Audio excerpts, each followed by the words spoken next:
जयतु शासनम जैनम जयतु शासनम नमस्मै साराय साम्भूयातकास्ते चित्स्वभावाय भावाय सर्वभावान्तरक्षते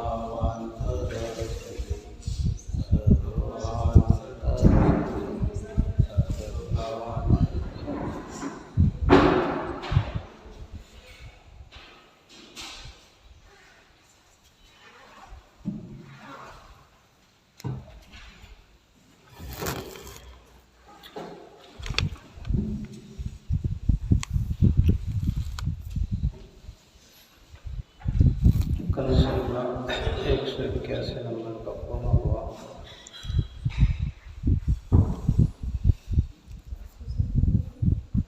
कर्ता आत्मा है तो कर्ण भी आत्मा ही है।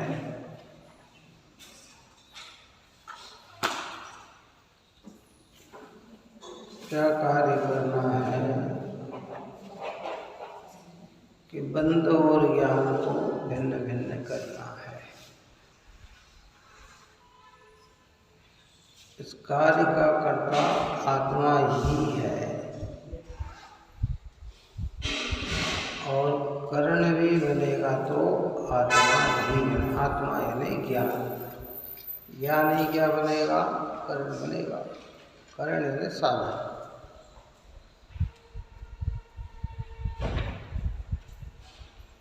बंध और ज्ञान को भिन्न भिन्न करने में बंध साधन नहीं बनेगा, बंध करण नहीं बनेगा, ज्ञान ही करण बनेगा। ऐसी उत्कृष्टवाद पर में कही है। बंध अर्थात मोह राग देश का परिणाम, ज्ञानावरणादि कर्म, शरीर इंद्रिय मन वाणी ये 9 कर्म, ये सब बंध है। क्या है? ये बंध। एक दूसरे से चिपके हुए हैं। आत्मा से बंध चिपका हुआ है पर आत्मा नहीं है। क्या? बंध आत्मा से चिपका हुआ तो है पर बंध आत्मा नहीं है, ज्ञान नहीं है। ज्ञान अलग है और बंध अलग है। ज्ञान में बंध झलकता है। ज्ञानी बंध और ज्ञान को एक मानते हैं। ज्ञानी बंध को और ज्ञान को भिन्न भिन्न अनुभव करते हैं। दूसरी दृष्टांत देते हैं कि दर्पण में सिंह दिखाई देता है तो वह दर्पण का ही परिणमन है। किसका परिणमन है? सिंह कहीं दर्पण में गया नहीं और दर्पण कहीं सिंह में आया नहीं, है ना? इससे बंध ज्ञान में झलका परंतु बंध ज्ञान रूप नहीं हुआ। किस रूप नहीं हुआ? ज्ञान तो ज्ञान रूप है। अज्ञानी मानता है कि ये मैं रूप। अब सामान्य व्यक्ति जिसने कभी दर्पण का स्वरूप नहीं समझा हो, दर्पण देखा ना हो, उसे जब पहली बार अगर दर्पण में कोई चीज़ दिखे तो वो ये मानता है कि दर्पण के अंदर ही ये चीज़ है। जैसे पुराना दृष्टांत दिया था ना अपन ने कि भाई आदिवासी लोग जंगल में रहने वाले जिन्होंने कभी भी नगर में प्रवेश नहीं किया, फल फूल आदि खाकर ही जो अपना जीवन व्यतीत करते हैं, कर्म योग से वह नगर में आए। कहाँ आए?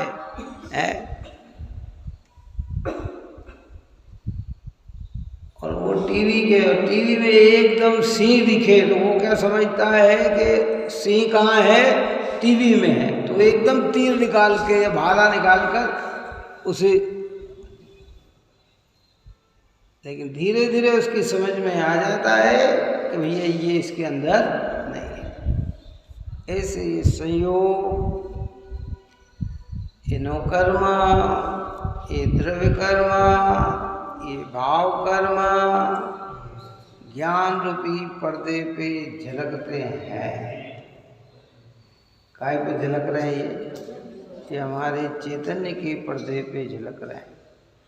हमें खबर नहीं, हम मान रहे हैं कि ये हमारे अंदर ही है। यहाँ के लिए झलके हैं, क्या है ना, ये तेरे भीतर नहीं है,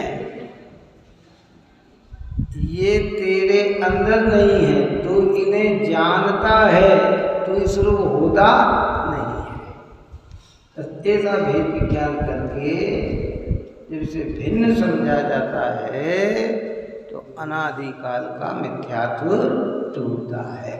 अब आगे बहुत ही मार्मिक बात कहना चाहते हैं। 295 नंबर की गाथा में आचार्य देव अब ये कहते हैं कि आत्मा और बंध को द्विधा करके क्या करना चाहिए।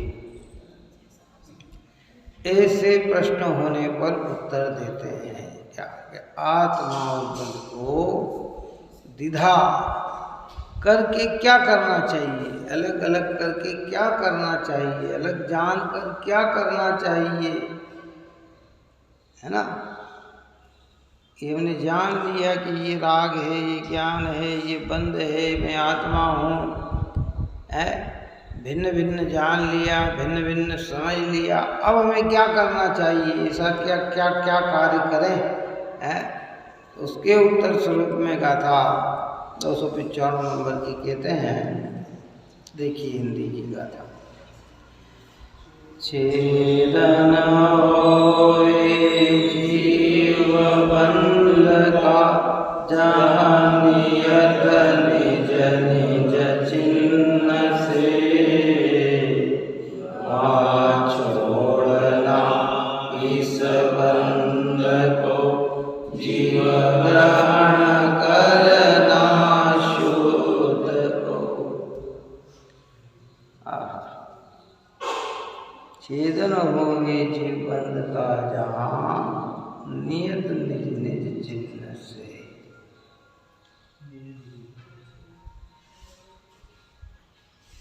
वहाँ छोड़ना इस बंध को जीव ग्रहण करना शुद्ध को। बंध को जानकर क्या करना,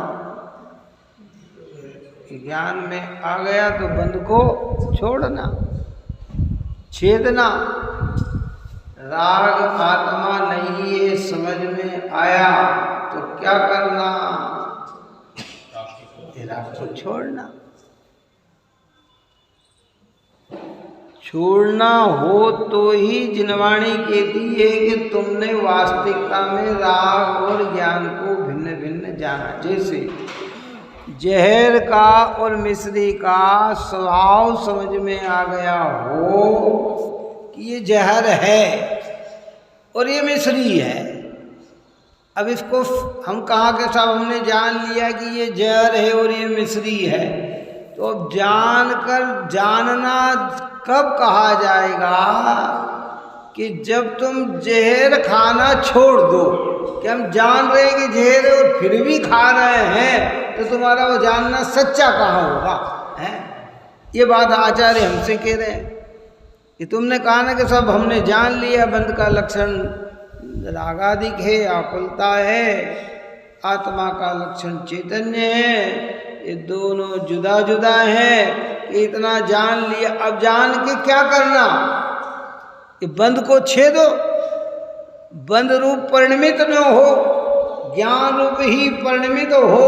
अब इस गाथा में प्रारंभिक से लेके ऊपर तक की चर्चा की गई है। कहाँ तक की चर्चा की है, प्रारंभिक अर्थात भेद ज्ञान करके शुद्धात्मा को दृष्टि में लेना, फिर इससे आगे बढ़कर और सारे राग को छोड़ते चले जाना। जिस जिसका जैसा जैसा पुरुषार्थ है पंचम गुण स्थान वाला ऊपर के गुण स्थान का प्रयत्न करे, ऊपर के गुण स्थान वाला ऊपर के गुण स्थान का प्रयत्न करे, और जब और भी आगे आ जाए तो संपूर्ण विकार को दूर करके अरिहंत दशा बनने का प्रयत्न करे। व्यवस्था तो इतनी सुंदर है, ये सब जान ले। ऊपर में भी ये बात कर्ता कर्म अधिकार में कहा था, ये ज्ञान मात्र से बंध का निरोध सिद्ध होता है। ये सब ज्ञान मात्र से बंध का निरोध सिद्ध हो के हमने जान लिया ये आश्रो है, ये आत्मा है, ये शुभ अशुभ भाव दोनों मलिन भाव है, जड़ भाव है, दुखरूप भाव है, आत्मा हमारा शुद्ध है, चैतन्य रूप है, आनंद रूप है, ऐसा नहीं। ये जानना नहीं है, वहाँ का था लगा। ऐसा जानना नहीं है कि हाँ ये जानना नहीं है। जानने का अर्थ है कि इससे भिन्न पड़ना, इससे अलग होना। अलग हो तो जानना है, और अलग नहीं हुआ तो जानना भी नहीं है। बस ये बात समझाने की बात। अंतर समझ में आया कि नहीं? जान तो लिया हमने सूक्ष्म ज्ञान के अंदर राग आदि का और कर्म का, नो कर्म का, शरीर इंद्रिय मन वाणी संयोगों का, सबका कथन जान लिया। कभी जान लिया ना, इसमें से अपनी आस्था हटाकर अपने में स्थापित करें। इसमें राग कमजोर पड़कर उपयोग को उपयोग में लगा, बस ऐसे क्रम से चलता चला जाए। और नहीं तो उसको जानना ही नहीं कहते, क्योंकि सम्यक दर्शन के बिना, इसी को सम्यक दर्शन कहो, सम्यक ज्ञान कहो, कि अगर शुद्धात्म लक्ष्य में नहीं आया तो तुम्हारा जानना है ही कहाँ। अगर इसी जानने को जानना कहते तो फिर 11 अंग 9 गुरु के पाठी को अज्ञानी क्यों कहते हैं? अगर शास्त्र ज्ञान को ही जानना कहते या लक्षण को जानने को ही जानना कहते तो फिर वो अज्ञानी क्यों कहते? फिर तो वो तो महाज्ञानी हो जाता। जानकर पीछे हटना, अरे नहीं ये बंद स्वरूप है, ये मेरी आत्मा का, अरे ये जहर है, मेरे द्वारा सेवन करने योग्य नहीं है। देखो दृष्टांत है, आप और हमारे जीवन के हैं, आप और हम सब समझते हैं इन चीज़ों को, लेकिन क्या लौकिकता में तो हम सब जानकार हैं। शुगर चल रही है, हाई शुगर हो, ये हो, डॉक्टर ने कह दिया भैया ये चीज़ तुम्हारे लिए नहीं है, खाने योग्य नहीं है। अब जिसको रोग ठीक करना वो क्या करेगा? बोलो, दृष्टांत ही है। रोग ठीक है, वो क्या करेगा? छोड़ेगा ना। अब वो छोड़े तो ही उसका जानना सच्चा है, कि वो जाने कि हाँ साहब ये इसमें शक्कर नहीं खाना चाहिए, ये नहीं करना चाहिए, मीठा नहीं खाना चाहिए, और खाता रहे तो फिर उसका रोग कैसे ठीक हो पाएगा? वास्तविकता में तो तभी कहा जाएगा ना, है फैक्ट तो यही है। ऐसे हाँ ये तो स्थूल चीज़ें है ना, आप और हमारे परिचित में, इसलिए स्थूल दृष्टांत आ जाता है। ऐसे हर बीमारी के अंदर, एक बीमारी नहीं, कोई सी भी बीमारी में डॉक्टर ने अगर उस चीज़ का निषेध किया है और हम अगर उसे नहीं छोड़ते हैं तो हमारे ज्ञान का गेम। अभी किसी को शुगर हो जाएगी ना तो वो शुगर वाला ही ये कहेगा भैया अपने को शुगर नहीं खाना। क्या कहेगा? वो खुद कहेगा कि ये नहीं खाना। परंतु कहने का मतलब क्या, ज्ञान होने पर भी, अभी आपको पता है थोड़े दिन पहले अहमदाबाद में हार्ट का जिसने हजारों ऑपरेशन किए, कितने ऑपरेशन किए हैं, और सेम हार्ट से मर गया, और 40-42 साल के। तो उसे पता नहीं कि क्या खाना चाहिए और क्या नहीं खाना चाहिए। चलो बताओ, अगर वो कोई अटैक वाला जाएगा तो लिख के भेजेगा कि आपको ये चीज़ नहीं सेवन करना, ये नहीं करना, इतना व्यायाम करना, इतना घूमना है, ये वो नहीं लिख के देगा, वो सब लिख के देगा। क्या लिख के देगा? लेकिन स्वयं क्या रहा? अगर वो दुनिया को इतना समझा रहा था, अगर स्वयं ये समझ लेता तो उसके जीवन में क्या होता? अटैक आता ही नहीं। क्या अभी समझ जी ने बोला ना कि मेरी गारंटी, मुझे अटैक नहीं आएगा। क्यों बोला उन्होंने? क्यों उतना परहेज पालते, उतना खान पीन उनका दिन भर का व्यायाम, समझ में आए, और उतना परहेज भी, वैसी चीज़ों का सेवन भी नहीं कि जो शरीर की नसों में जमाव करे। बस सात्विक खाना पूरा है, और इतना घूमना, व्यायाम करना, योग करना, वो करना, तो उनको इतना अति विश्वास है, कितना विश्वास है कि मुझे नहीं आएगा। अब हमारे ज्ञान का विषय सब हो और हम सब खा रहे हैं, पी रहे हैं, तो भी फिर क्या होगा कि आए बिना रहेगा नहीं। तो यहाँ कह रहे हैं कि भैया बंध और ज्ञान को भिन्न भिन्न जान लिया, ये समझ में आ गए। रागादिक भाव ये बंध स्वरूप है, इससे कर्म बनते हैं, कर्म के उदय में जीव चार गति में घूमता है, दुख उठाता है, निगोद जाता है, एकेंद्रीय बनता है। ये सब आत्मा तो चैतन्य स्वरूप है, ज्ञायक स्वरूप है, एक ज्ञान मात्र है, आनंद का धनी है, सुख स्वरूप है, नित्य है, शाश्वत है, अभेद है, अखंड है, परमार्थ है। सारी चर्चा को जान लिया, परंतु बंध से भिन्न नहीं पड़ा तो कहते कुछ लाभ नहीं मिला। इसलिए पहले दृष्टि से भिन्नता, फिर राग से भिन्नता।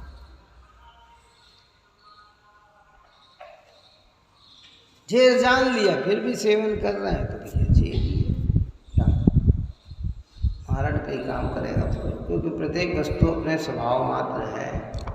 अब झेर खाते वक्त हम झेर से बहुत हाथ जोड़े, भैया देखो ध्यान रखना, मुझे मारना मत, मैं तुम्हारे पैर पड़ता हूँ, तुम्हारे हाथ, तुम कहो आरती उतारता हूँ, चरणों में झुकता हूँ, तो भी झेर का काम क्या है? वो सुनेगा हमारी एक भी बात सुनेगा? क्यों नहीं सुनेगा? कि उसका स्वभाव है, उसका स्वभाव है ना। अब हम बंद में रहते हुए रोज कहे राग आदि कर रहे भगवान मुझे कहे, तो भैया उसका स्वभाव तो जितना राग करेगा कर्म तो तेरे से आके चिपकेगा और चिपकेगा। तो हाथ जोड़ के विनय करके प्रेम करा, राग से हटेगा तो बंधन से छूटेगा। ऐसे इसलिए पहले स्वल्पताम भेद विज्ञान करके वस्तु स्वरूप की स्थिति का ज्ञान करके दो द्रव्य की भिन्नता समझकर संपूर्ण पूर्ण आस्था के साथ एक चैतन्य में अपनापन जोड़ दो कि मैं तो चिन्मात्र चैतन्य मूर्ति हूँ। फिर उसमें उपयोग धीरे धीरे एकाग्र होगा, क्रमानुसार सारे कार्य को। देखो इसमें भाषा में तो बहुत सरलता से उपदेश आता है, लेकिन प्रैक्टिकल में बहुत टाइम लगता है। बात समझना है, पर लक्ष्य सही हो तो धीरे धीरे कार्य होता है। कहने में तो बहुत सरल आता है, या यहाँ से इंदौर जाएंगे, इंदौर से प्लेन पकड़ेंगे, अमेरिका चले जाएंगे। कहने में कितना सरल लगता है, लेकिन उसकी व्यवस्था में कितना टाइम लगता है। टिकट भी जाना, अरे बस यहाँ से गए अपन फट से पहुँच जाएंगे, और एक यहाँ चलेंगे रात को 12 बजे चलेंगे, सुबह 5 बजे वंदना कर लेंगे, उतर के 12 बजे तक नीचे आ जाएंगे। कहना कितना, अपन वहाँ किस प्रकार की प्रवृत्ति रहेगी। ऐसे कह रहे भाई झटके से बंध और ज्ञान को अलग अलग कर देंगे। अरे भाई कथन तो ऐसा ही आएगा, लेकिन उसकी व्यवस्था जो है वो गंभीर है। इसलिए यहाँ कहते छेदन होवे जीव बंध का जहाँ, नियत निज निज चिन्ह से, वहाँ छोड़ना इस बंध को, जीव ग्रहण करना शुद्ध, शुद्ध जीव को ग्रहण करना। शुद्ध जीव में क्या है और कौन सी चीज है?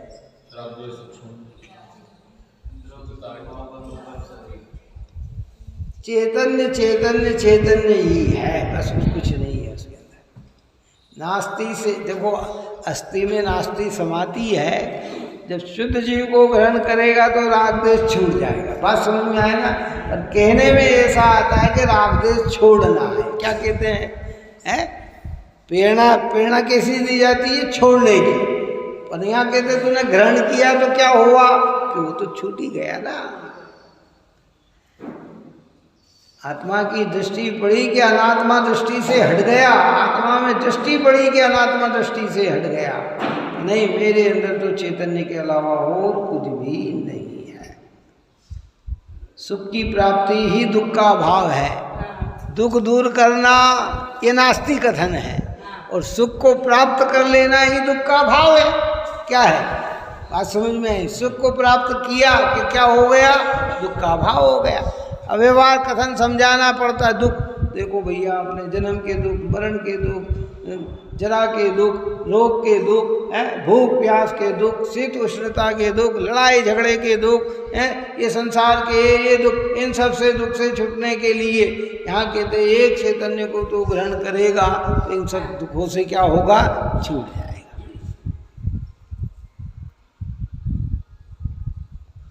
इसलिए बंध का ज्ञान करके बंध को छेदने का प्रयत्न करना। जितना जितना छेदेंगे, इसलिए ऊपर की प्रारंभिक गाथा में बंध कहा था कि बंध के स्वरूप को जानने से भी बंध नहीं छूटता, बंध के स्वरूप का विचार करने से भी बंध नहीं छूटता, बंध तो छेदने से छूटता है, काटने से कटता है। जान लिया हमने, कभी जान लिया क्या?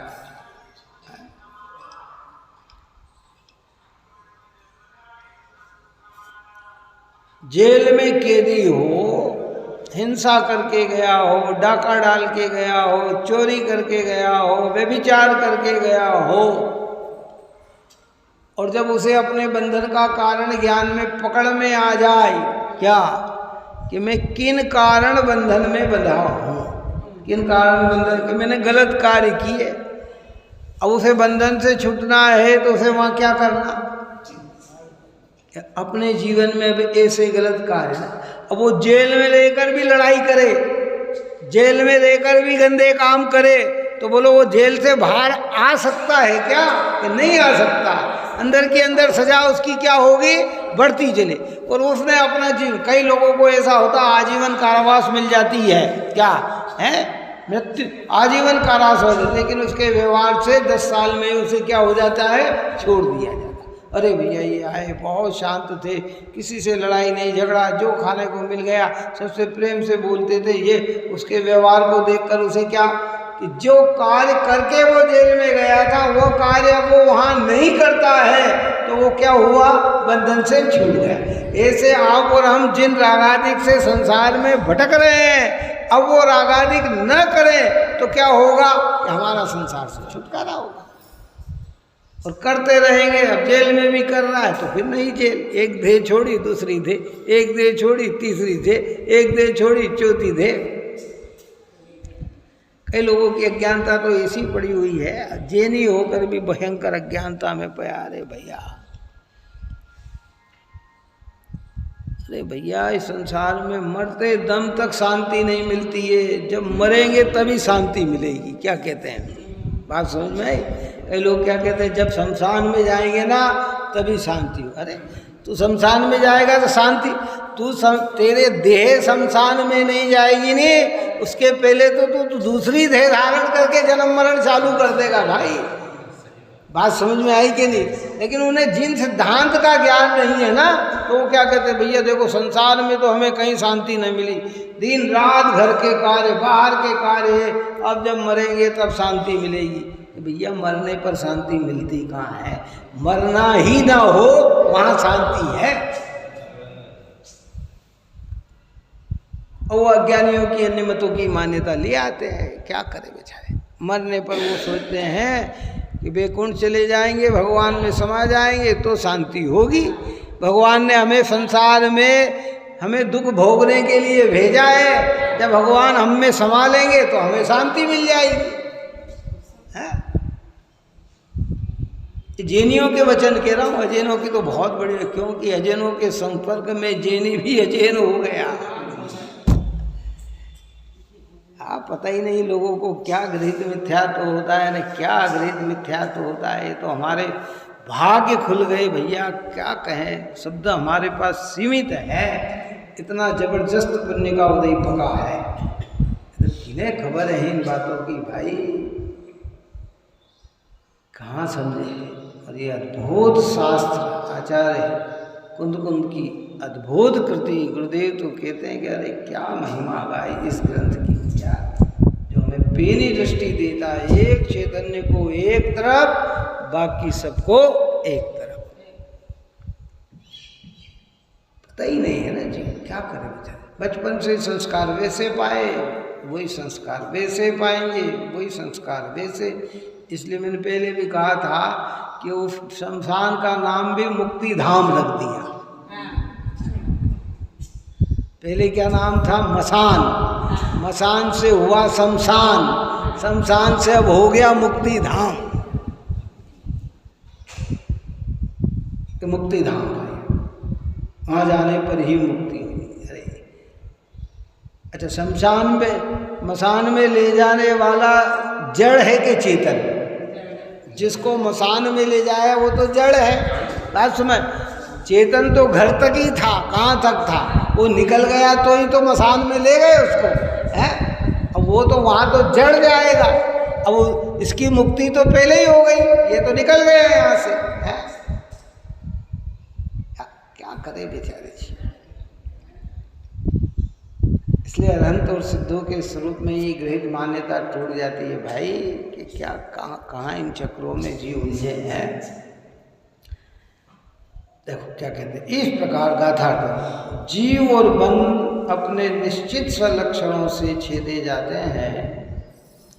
वहाँ बंध को छेदना चाहिए, अर्थात छोड़ना चाहिए, और शुद्ध आत्मा को ग्रहण करना चाहिए। शुद्ध क्या है? आत्मा को ग्रहण करना चाहिए। स्वलक्षण, राग का स्वलक्षण, राग यानी बंध का स्वलक्षण, और ज्ञान का लक्षण चेतनपना है, बंध का लक्षण आकुलतापना है, दुखपना है, जड़पना है। क्या है? ये बंध के लक्षण है। आत्मा चैतन्य स्वभावी, निर्मल स्वभावी, ज्ञाता स्वभावी है, शुद्ध स्वभावी। आत्मा से आत्मा का लक्ष्य किया जाए तो कभी अशुद्धता जन्म नहीं लेती। आत्मा आत्मा का लक्ष्य नहीं करता है, इसलिए अशुद्धता आती।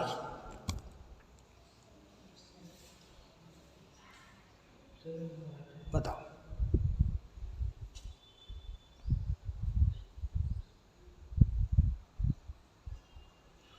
कई बार होता है ना कि नदी के अंदर पानी में कोई चीज़ ऐसी मिल जाती है, घुल जाती है, या कारखानों की कोई चीज़ अशुद्ध ऐसी इसमें आती है कि वो पानी कैसा हो जाता है अशुद्ध। पशु मर जाते हैं। कौन मर जाते हैं? पीते ही कौन मर जाता है? केमिकल है। पानी पानी का संपर्क करता तो क्या होता? लेकिन वो संपर्क दूसरे से हुआ तो उसकी व्यवस्था क्या हो गई? ऐसा उपयोग, हमारा उपयोग का संपर्क करे तो बोलो क्या तकलीफ। लेकिन हम ज्ञेय का संपर्क करते हैं, परद्रव्य का संपर्क करते हैं, पर में ही सुख की कल्पना करते हैं, तो ये बंधन इतना बड़ा हमारे सामने तैयार हो जाता है।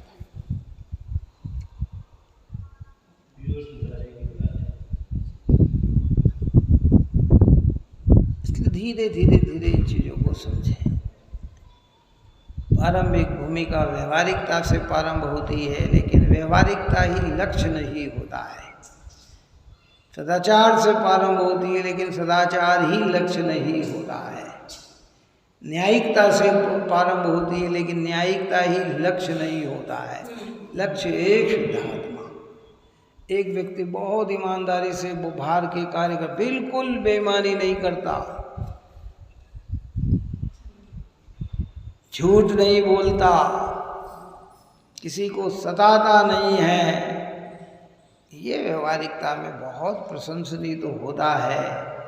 लेकिन आत्मा अनात्मा का भेद ज्ञान न होने से उसका कल्याण नहीं। उसे पुण्य से स्वर्ग मिल जाएगा, ऊंची गति मिल जाएगी, भोगभूमि चला जाएगा, लेकिन उसका कल्याण संभव नहीं है। कल्याण की आराधना तो आत्मा और बंध में द्विधाकरण करके बंध से आत्मा को छुड़ाने का प्रयत्न करने में ही, और वो आत्मा इसी में संतुष्टित हो जाता। काय में? भाई मैं तो सब न्यायिक काम कर रहा हूँ, मुझे काय का डर, मैं कुछ चोरी नहीं करता, मैं बेईमानी नहीं करता, व्यभिचार नहीं करता, अति तो भाई लोक व्यवहार में सब प्रशंसनीय है, लेकिन परमार्थ तेरा साधना है तो भैया इससे भी आगे बढ़ना होगा। आई क्या क्या करना होगा है?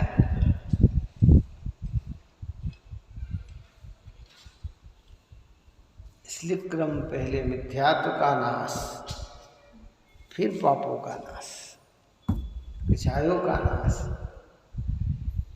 पुनः स्तुति में कहा ना बाल भाग मिथ्यात्म नाशवी को ने वो वीतराग सर्वज्ञ हितंकर भविजन की अब पूर्ववास ज्ञान भानु का उदय करो मम मिथ्यात्म का होय।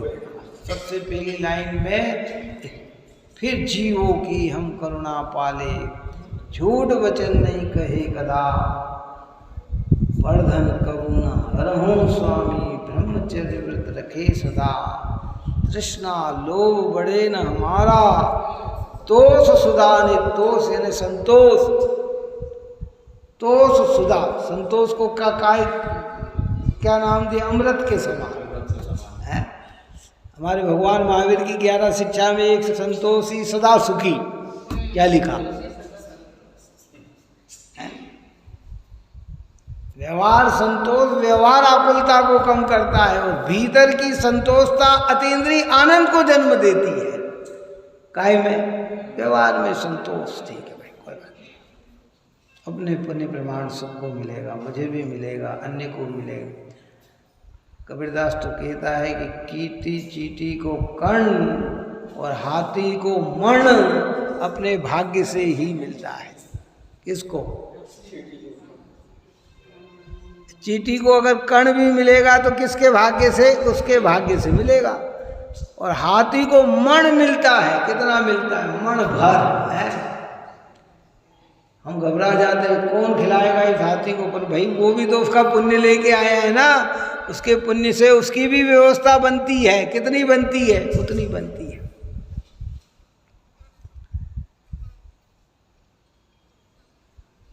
पंचकल्याणक के अंदर 2 हाथी आए थे। कितने आए थे? 150 किलो तो गुड़ खिलाया। कितना?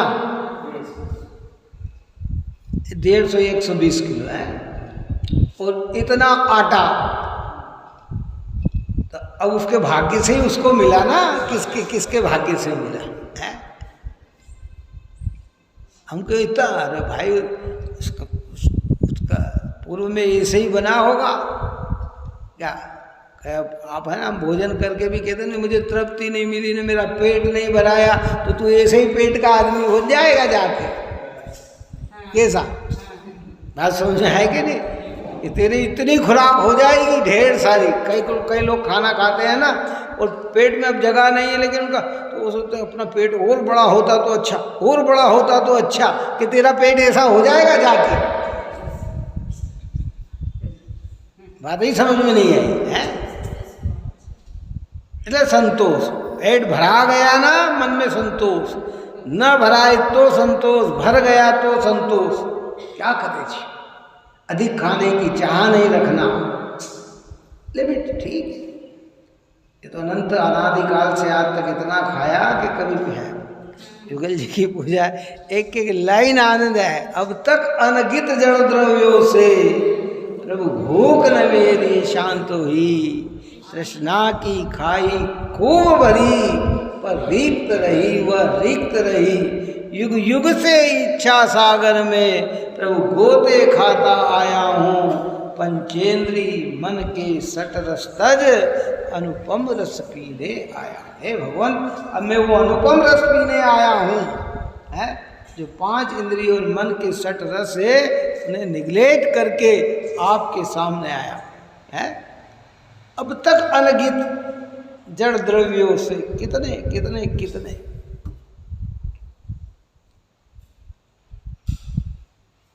कितना जड़ द्रव्य का सेवन है, परंतु भूख न मेरी शांत हुई। जैसे अग्नि के अंदर कितना ही ईंधन डालो वो अग्नि कभी भी शांत नहीं होती है। कौन होती है? क्या भपकती है ना हमारी भूख और फिर इच्छा। अभी इच्छा को जितना भी, तो वो इच्छा क्या होगी? देखो आप 24 घंटे में अपने जीवन चरित्र में देख लो। आज से अब हमारी तो उम्र हो गई 63 है ना। बचपन से लेकर आज तक की अगर प्रक्रिया, आज के नए बालक और पुराने समय में घर में इतना सीमित भोजन बनता था, इतनी सीमित व्यवस्था थी है, तो आदमी की इच्छा कितनी थी। आज इतना फैलाव हो गया, टीवी पे एक से एक नया रोज व्यंजन, नई नई चीज़ें निकलती है। हर आदमी तृप्त ही नहीं होता। आज ये खाना, कल ये खाना, परसों ये खाना, पहले रोज ये खाना, ये खाना, मतलब भोजन, पूरी तृप्ति ही नहीं दिखती है। अगर 1 महीने का मेनू फिक्स कर दिया जाए तो भी तैयार है, और उसमें भी क्या करें ये बेचारा जी। विकल्प इतने खड़े कर लिए ना इसमें। और पुराने समय में तो लिमिटेड 10-15 जो चीजें थी, कितनी, अष्टमी चतुर्दशी के दिन ये क्या है, बेसन बनना, ये बनना। अब अष्टमी चतुर्दशी में भी अनेक आइटम बन के तैयार होने लग गए हैं, क्योंकि अब जानकारी ज़्यादा हो गई ना जीव को। क्या करें है? सब्जी कितनी सीमित होती थी पहले, कितना क्या होता था है? बच्चों की दशा क्या हो गई, क्या कहें। इसलिए अपने को इन सब चीज़ों का विचार करना कि भाई अन्न की जड़ द्रव्यों से भूख न मेरी शांत हुई, और तृष्णा की खाई खूब भरी, पर रीत रही। हाँ, भयानक खाई हो ना, उसमें कितने ही डालो है, वो तो भराती ही नहीं है ना। इसलिए अपन ने ऊपर में कहा था, टोडरमल जी साहब भी कहते हैं कि भाई इच्छा घटाने से घटती है, बढ़ाने से बढ़ती है। ये जितने भी व्यवहार रहते हैं, इच्छा होता क्या है, जीव क्रियात्मक तो पाल लेता है और इच्छा नहीं मारता है। क्या करता है? जैसे उपवास में हमने इंद्रियों को तो शिथिल कर दिया, लेकिन अंदर की इच्छा को नहीं मारा। किसको नहीं मारा? 8 दिन बिल्कुल, 6 दिन बिल्कुल, 5 दिन बिल्कुल, 10 दिन बिल्कुल, मांस खमन मांस जो भी करना है उतने दिन तक हमने उसको बरकरार, लेकिन भीतर से इच्छा। मैंने कहा ना कि जो मांस के उपवास करते दिखाई दिए हैं, वे भी आज रात्रि में खाते हुए नजर आ रहे हैं। तो बोलो उन्होंने क्या किया?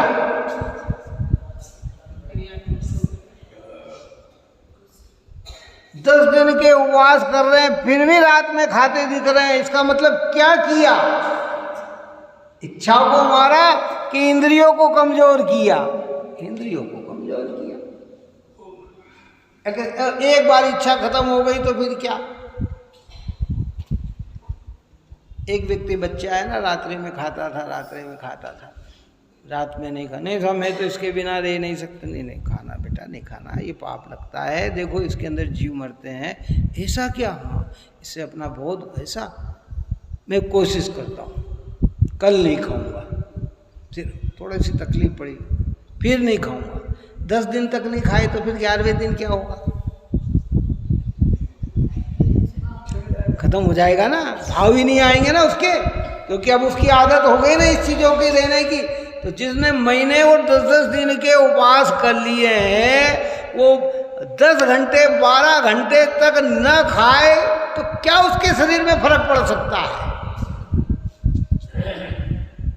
लेकिन वो कहते कि भाई वो पर्व के दिन आए थे, पर्व में धर्म कर लिया, फिर पाप करेंगे, फिर अगली बार धर्म कर लेंगे।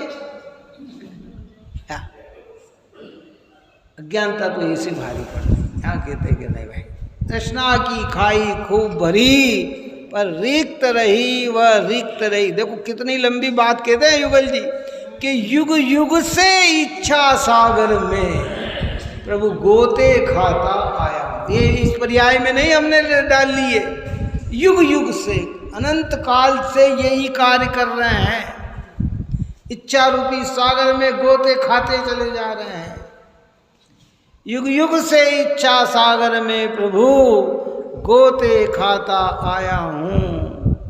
पंचेंद्री मन के सट रस तज अनुपम रस पीने आया हूँ। हे भगवान, अब मैं आपके सामने उस रस को पीने आया हूँ जिस रस की उपमा जगत में नहीं है, अनुपम है। और वो अनुपम कौन सा? एक ज्ञायक भाव का, आनंद भाव का। ये 5 इंद्रियों मन के सटरस आनंद प्रदाता नहीं है। ये कुछ समय के लिए ये तो ऐसे हैं कि गैस पे रखा हुआ दूध उबल रहा हो तो थोड़ा सा पानी डाल दिया जाए क्या, तो थोड़ी देर के लिए बैठ जाता है, कितनी देर के लिए, पर गैस से नहीं हटाया तो थोड़ी देर बाद फिर क्या होगा, उफान मारेगा ना। ऐसे हमारी खाने की इच्छा हो, खा ली तो थोड़ी देर के लिए हमारे मन को क्या हो गया, संतोष हो गया, लेकिन फिर इच्छा तैयार हो गई। इच्छा ही न उत्पन्न हो वैसा कार्य, और वह तभी संभव है कि जब भेद ज्ञान करके ज्ञायक को ज्ञायक रूप अनुभव करके हम देहादि के प्रति निर्ममत्व होंगे, आसक्ति का परित्याग करेंगे, तो धीरे धीरे उसको कहते हैं बंध को छेदना। इसलिए उसकी लिमिटेड। ये तो ज्ञानी रात में अरे भाई खाने का भाव ही कैसे आ सकता है? जिन्हें आत्मा समझ में आया हो उन्हें रात में खाने का भाव ही कैसे आ सकता हो है? फिर वो अपने आदर्श बनाता है मुनिराज भगवंतों को। देखो धन्य है हमारे मुनिराज, ये एक बार ही दिन में आहार लेते हैं, पानी लेते हैं, क्या है, और उसमें भी इतना अंतराय, इतने दोष टाल कर लेते हैं, और न मिले तो भी संतोष से अपना कार्य धर्म साधना करते हैं। तो फिर वो उन्हें लक्ष्य बनाता है, अरे ये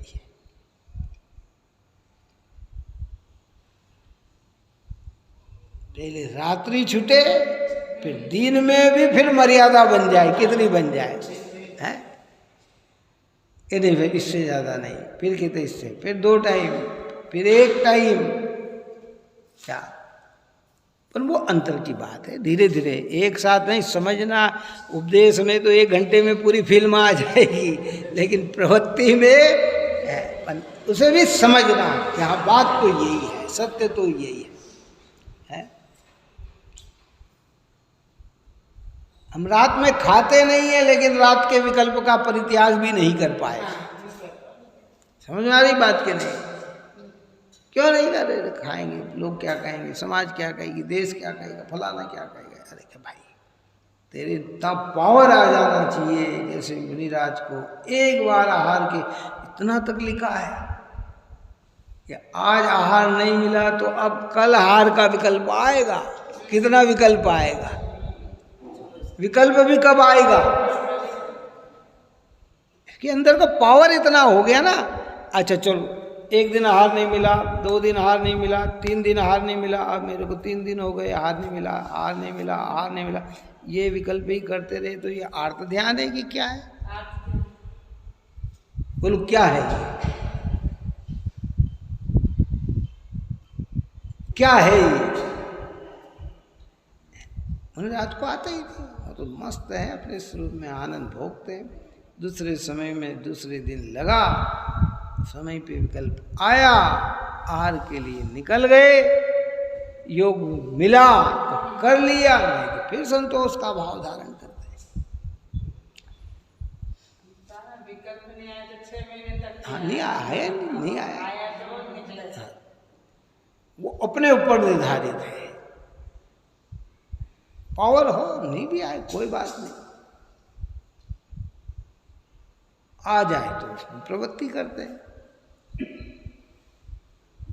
आहार लेना मुनिराज के लिए भी उनके मूल गुणों में है, काय के अंदर पाप भाव नहीं है उनके लिए। लेकिन अगर न मिले और विकल्प ही बना रहे गजब की बातें हैं भाई। कौन समझे इन बातों को? जीव को पता ही नहीं है, जानकारी नहीं है बेचारे। बाहर से ही तृप्ति चाहते हैं, भीतर में तृप्त होते नहीं। निर्वाणी भीतर से तृप्त होकर बाहर से तृप्ति दिलाती है। कह रहे भाई रुको रुको रुको,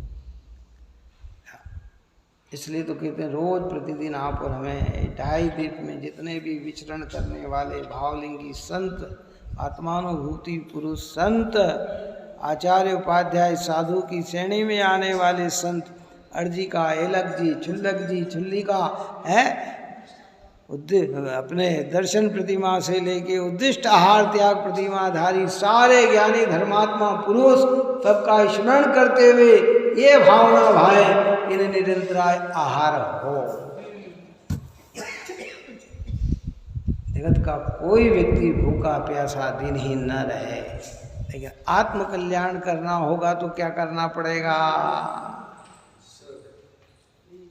इस स्व लक्षणों से भिन्न जानकर इन्हें छेदना पड़ेगा।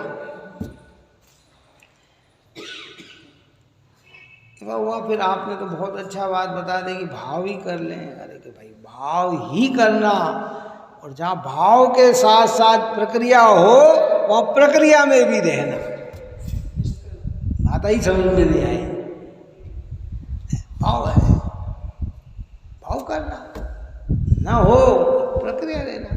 हम भाव के दुनिया में सारे जीव, हर व्यक्ति को भूखे को भरपेट मिले, कोई भूखा ना रहे, कोई भूखा ना रहे, और हमारे सामने कोई भूख से बिलबिला रहा है और हमारे खिलाने का भाव ना आए तो तेरे इस भाव में छल है। क्या काम का है तेरा भाव? सामने वाला भूख से बिलबिला रहा है और तू अगर उसको, तो फिर तू सारे जगत के जीव भरपेट भोजन मिले, ये खाली कल्पना कर रहा है तू। कल्पना के अलावा कुछ नहीं है तेरे अंदर। औचित्य है, उचितपने से उसका भक्षण किया जाए, न्यायोचित चीज दी जाए उसे, किसी दूसरे को कष्ट न पहुंचे ऐसी चीज दी जाए उसे। मनुष्य को मनुष्य तरीके से, तिरंज को तिरंज तरीके। अब तिरंज का पेट भरना है बताओ, तो घास डाले जाएगी, क्या डाली जाएगी?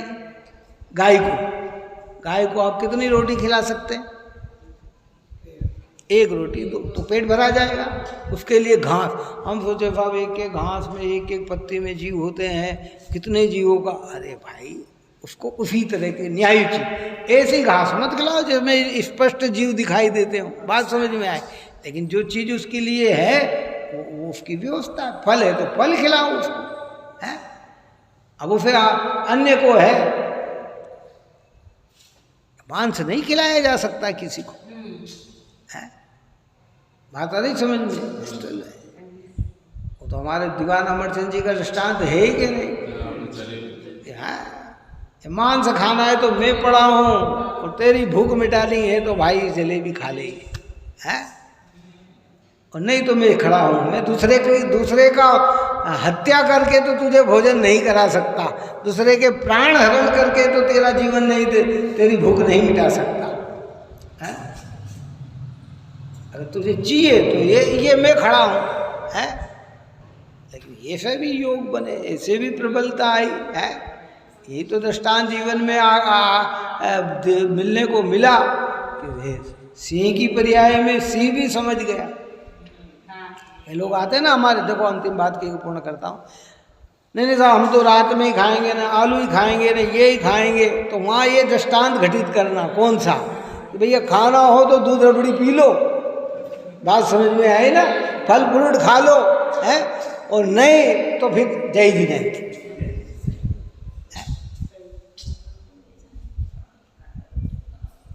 तो सामने वाला भी जाके प्रशंसा करेगा कि अरे साहब वहाँ बड़ी स्ट्रिक्टता है, उन्होंने हमको यही कह दिया, और नहीं तो फिर समझ में उनको मन रखने के लिए हमने अपने बच्चों को भी बिगाड़ा, क्योंकि उनका साथ कौन देगा? वो कहेंगे मैं अकेले ही खाऊंगा क्या, आप लोग नहीं आएंगे क्या, फलाना नहीं करेंगे क्या?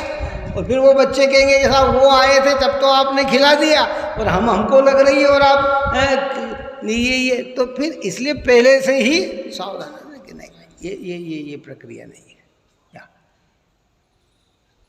समझदार है। इनवाणी सब तरह से समझाती है, इसलिए ये सब बंद छेदने से छिदते हैं, काई से ज्ञानकारी रख ली उससे कुछ नहीं होता, ये छेदने से छिदते हैं, ये इनको दूर करने से दूर होते हैं। इस प्रकार की यह बात की है। आगे अपना और भी इसमें प्रकरण चलेगा। आप और हम सभी जीव निरंतर भेद ज्ञान करते हुए शुद्धात्म तत्व को ग्रहण करें, यही मंगल। सहजानंदे शुद्ध स्वरूपी अविनाशी आत्मस्वरूप, सहजानंदे शुद्ध स्वरूपी अविनाशी आत्मस्वरूप, सहजानंदे शुद्ध स्वरूपी अविनाशी आत्मस्वरूप, निज में बताए यह अनंत उपकार है, उसके लिए जिन वाणी माँ को वंदना शतबार है, वंदना शतबार।